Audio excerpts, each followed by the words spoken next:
You wonder what happened in sports today. Brandon Petrilli, he got the wave. We talking a lot with bros today. Cracking some jokes the podcast way. Goals on goals, with homers on homers. Tutties on tutties, got moments on moments.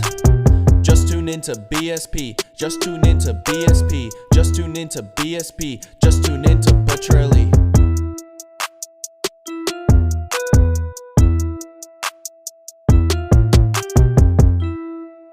What's going on, everybody, and welcome back to another episode of the BSP podcast. It's been a minute since we did an actual episode of the podcast, but make sure you're clicking the subscribe button to the YouTube app BSP podcast, because I've been putting out a lot of content out there on my Instagram, Twitter, TikTok, also at Brendan Petrilli on all those. But I hope you guys have been enjoying it. We had a really busy week last week with the John Kincaid show. Got to meet a lot of really cool people. Got to meet Doc Rivers, George Niang, Kate Scott, Jaden McDaniels, Mickey Morandini. I mean, the list goes on and on. If you want to check a little bit more of that out, click the right below. Go check out the channel. The videos are all right there. It was a lot of fun. I want to thank everybody. We got probably a couple new listeners. It's been absolutely awesome to see the YouTube subscribers grow. Make sure you go check out. If you're listening on Apple, Spotify, or wherever else you get your podcast, make sure you click subscribe there also. But the YouTube audience has been growing tremendously over the past couple weeks here, for good or for bad. The Eagles losing, it's whatever. Hey, I appreciate you coming back and watching the videos. I hope you're enjoying it. Let me know below what you guys think, what you want to see more as we move forward here. But first things first, right? All that said, right? Eagles, we've moved on. We've moved on. It's going to hurt. It's going to hurt for a while now, right? So that's why I don't want to talk about the Sixers right now. I don't want to hurt anymore right now. I want to talk about some stuff that makes me excited, that makes me feel good and happy inside. That's the Philadelphia Phillies right now, because this Sixers team, we're going to get to them. If you want a little bit of NBA talk, go check out Cold One Conversations with me and my boy Harry Heaps. That link's in the description also. We'll probably be talking some NBA and putting that out today also. So go check that out on YouTube and Spotify and everywhere else if you want a little bit of NBA. Today, we're going all out on the Phillies because it was Andrew Painter Day yesterday. It's the day that everybody's been waiting for since the Phillies lost in the World Series to the Houston Astros. And honestly, even in the middle of the season last year, because you wanted to see this young, amazing arm, 19 years old. Crazy to think about now, where I'm at. Thinking I was just 19, bro. Like I'm 24 now. And to think that I'm calling this guy a kid, because he is, but he's out there throwing 99, 98 to Carlos Correa in his first somewhat major league appearance out on the mound. And the guy dominated. He gave up a couple hard hits, but he's got the stuff. He left a couple balls over the plate a little bit. He's still figuring it out. But what is awesome about it is not just the velocity, right? It's the movement. It's the way that fastball can cut in on a lefty. It can go away from a lefty, or he just throws it straight. A little bit, it was kind of when it was straight, it was going up and away a little bit on him. He wasn't getting on top of it as much as he probably would have liked, but that'll come. He's got that cutter. He's got that sinking action. He's got the slider. And he's got the big overhand curveball. He's adding new pitches as he's growing here. He's throwing absolute gas. And I've watched his first two outings about 3 or 4 times already today. It's fun. It's exciting because when we're going to dive into this Phillies team now, right? There's not a lot of holes. There really isn't. We're talking 5th spot of the rotation. We're talking bench players. We're talking maybe first base, ? We'll get into that in a minute. But Andrew Painter here, right? He can really solidify himself as that 5th option in that starting rotation. And you have the luxury to give him and let him take his time. I think he should be up in the majors to start at opening day. Why go down to the minors? He's proven everything down in the minors. He has just cruised throughout the minor leagues the past 2 years as he's been in the Phillies organization. If he's gonna fail, let him fail in the big leagues at this point. Let him grow and let him have your coaches that you want him to be a part of. Coach him, not just watching a scouting report, watching the film and texting down to Lehigh Valley and be like, hey, he's got to work on this. No, hands-on experience. That's the way he's gonna grow and get the most out of it, most out of the coaching. Yes, you love your coaches down in single A, double A, triple A, and they're mirroring what your head coach wants. But why not just bring it to the head coach, the head pitching coach, and let him be in that opening day lineup? Well, I mean, it would take a couple days. He would be pitching that first homestand, which will be awesome. I got my Phillies season ticket package. I'm super excited about that. Me and the boys, we got about 5 or 6 seats in a row out in 202. So if you're ever at a game, feel free to hit me up, see if I'm there. I'd love to come check out and hang out with everybody. But when it comes down to it, right, we're talking 5th spot in the rotation. Maybe with the luxuries of having a Walker now be your 4th guy, Ranger Suarez emerging as a very solid number 3, maybe even a number 2. But when you got Nola and you got Wheeler at the top, it bumps everybody down, it gets deeper, and it takes the pressure off of guys. And that's what it comes down to. And maybe with a guy like Barely Falter, you can even throw in there and go 6-man rotation, because that's where you struggled at the end of the year. Wheeler and Nola, they were running out of gas. Alvarado and the other guys in the bullpen were running out of gas because you had to use them so much. Now, if you go to a 6-man rotation every once in a while, I'm not saying the whole year, no, maybe a week or 2 here, get guys a couple extra days rest. What is it going to hurt? Like, it's not. Your talent level is there across the board now that you can afford, when before, you're throwing up guys like, I mean, geez, right? Like Cole Irving or guys like that, Jared Eichhoffs, where you're having them be your 3rd option, your number 3 pitchers.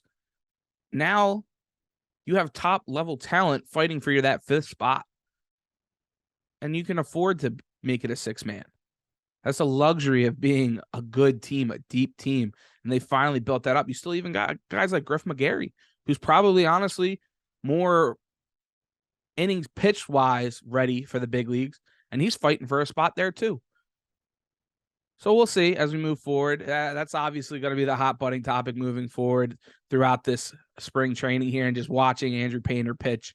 I'm excited to see Tejon Walker pitch towards the end of this week on Friday, I believe I saw.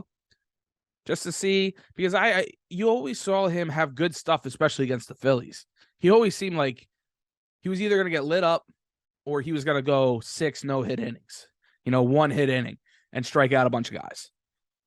So getting him in this system now, where you've seen them turn guys like Jose Alvarado, Ranger Suarez, and the likes, and have built them up over the past year, maybe you can kind of bring it in, hone in that talent that he has, because he's got immense amount of talent.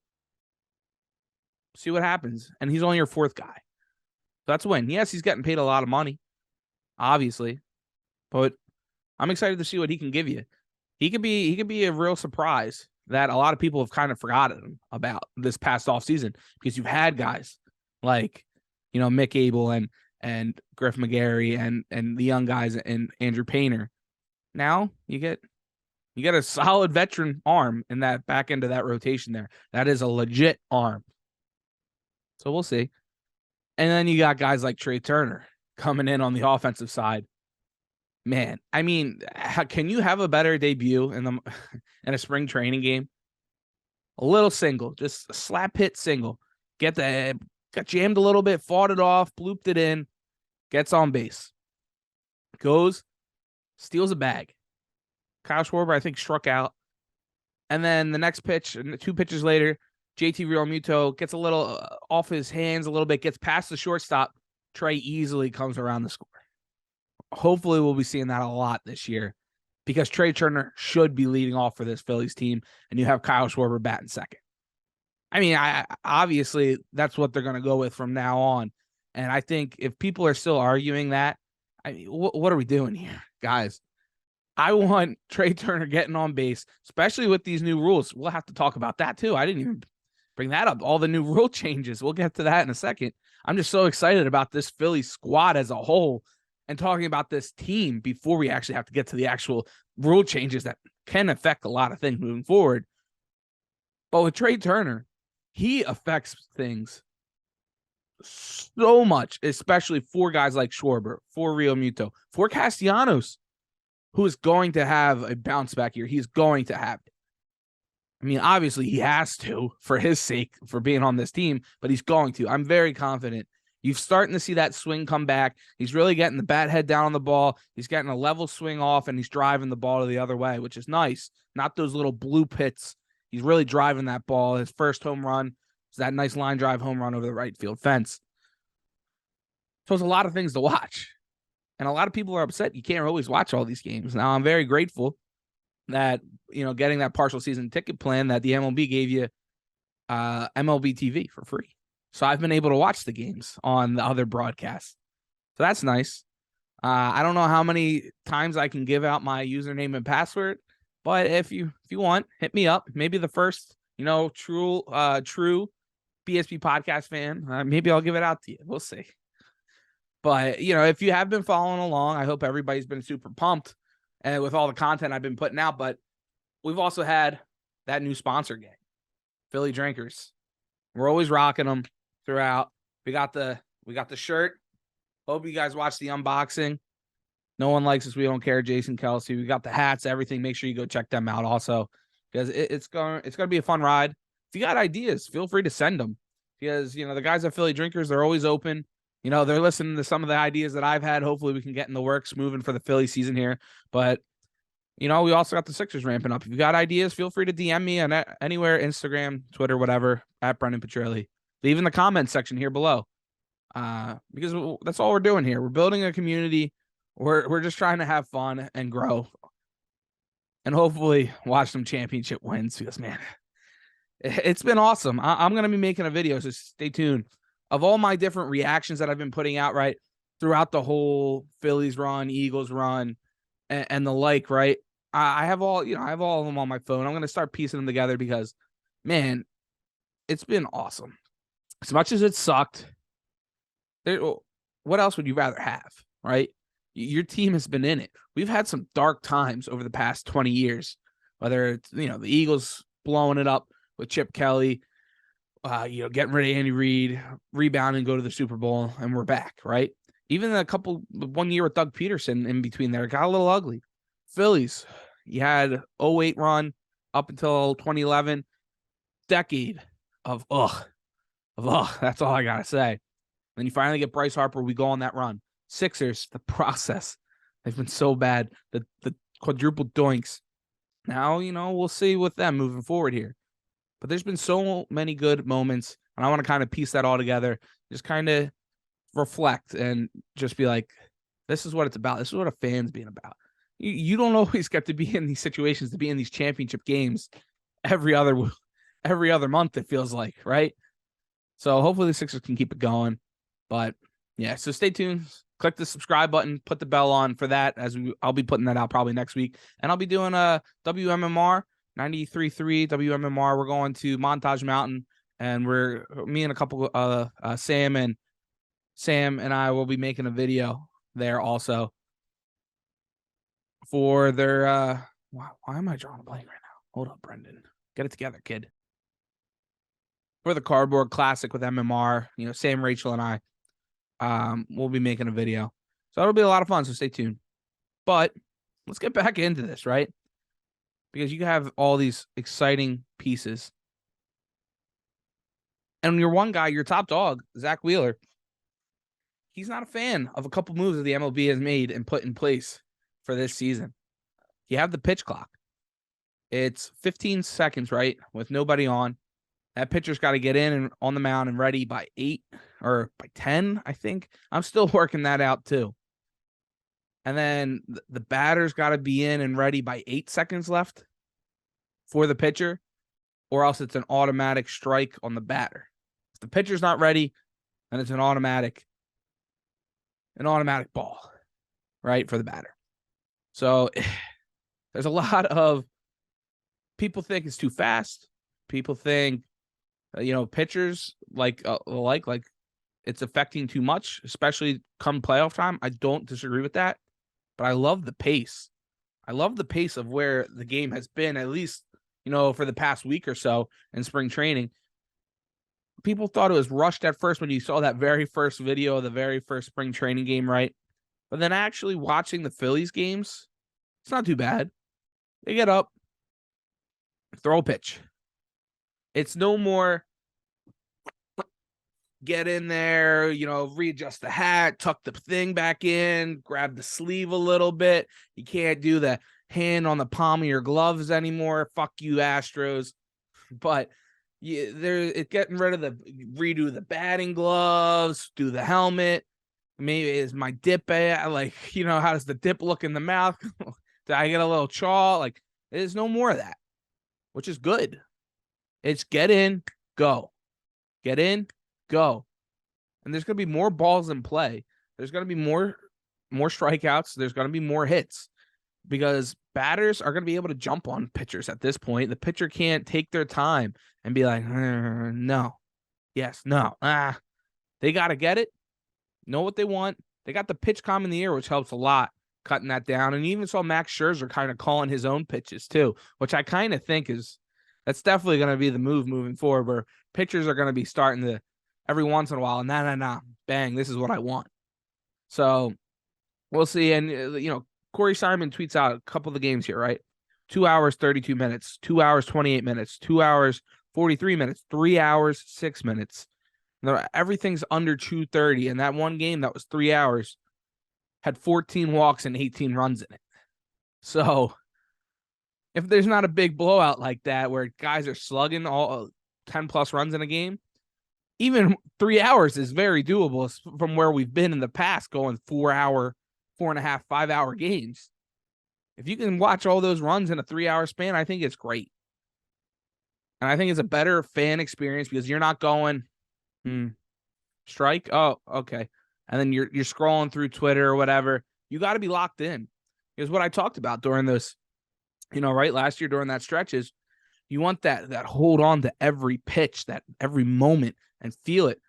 And now you can't, during a regular season, just forget about it because those pitches still matter. And I can see why Zach Wheeler wants more time because those pitches can make or break a game. It's going to be interesting to see the balance moving forward now, right? With what the MLB does with these rule changes. I do think maybe you can add an extra 5 seconds or so. I don't think games should end on a walk-off, violation, whether it's on the pitcher or on the hitter strikeout. I feel like that should just not be a thing. If the bases are loaded, if there's a violation on the pitcher or walk, run home, that should not be a thing. I think it should be more flexible. I think they'll figure it out. But, a couple of my buddies, are freaking out. Just, you know who you are. But you're always like this with all new things. But I do agree. When it does happen, it's going to suck if it bites the Phillies in the ass. And we're all going to lose it. But I think it's definitely a good thing for baseball moving forward. And you think about it back in the day, right? Listen, I work for the Fanatic, right? And I'm sitting there with Jamie Lynch on a Saturday afternoon in Malvern.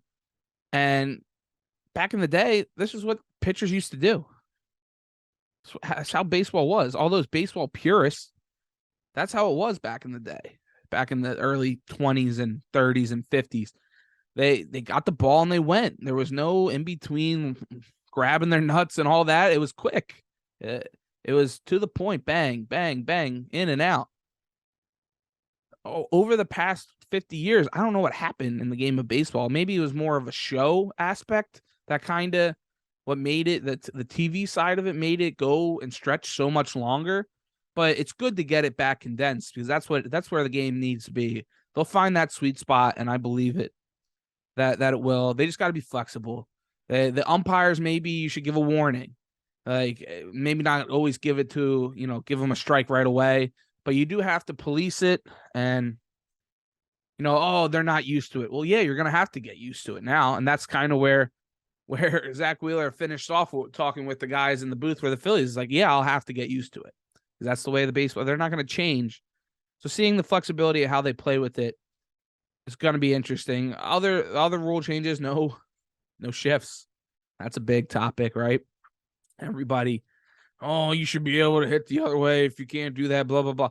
Yes, I agree with you. I agree. They should be able to, but they can't. They can't. I don't know why. They just can't. So why not? I thought instead of getting rid of it completely, they should have given what 15 shifts per game, so half, right? Or 16 shifts per game, whatever you want to make. So then you still have that strategy with the coachings, with the managers, and you can still shift now. And maybe do you shift in the first inning against a Kyle Schwarber with a Trea Turner on first base, or do you wait till later innings, and then maybe you use all your shifts in the first 5 innings, and then you got none in the ninth? That give and that take, and that I think that could have given the game of baseball a little bit more strategy, where taking and putting the DH in took a little bit of that strategy out. More offense is a good thing. Better brand of baseball, faster brand of baseball, crisp, clean, no more lag, more fun. So I'm excited. The bigger base is another thing, but we'll see. I hope everybody enjoyed this episode. A little rusty, I feel like, but we're getting back into the swing of things. Make sure you subscribe to the channel for more daily vlogs and stuff like that as we move forward. Follow me on Instagram, putting out reels and everything of the stuff I'm at. Feel free to DM me if you have any questions, any ideas for Philly drinkers, or, t-shirt ideas. More than welcome. Any video ideas. Shout out if you want to come on. I'm always down to talk with people. Always love hearing different opinions. It's always fun to have that back and forth. If you want a little bit more NBA talk, go to Cold One Conversations today. Harry Heaps and I are putting that video out. We're going to be recording in about 2 seconds after I'm done recording this one. All right. Thanks, everybody, so much. Shout out to 215. Go Birds. Go Phillies. Go Sixers.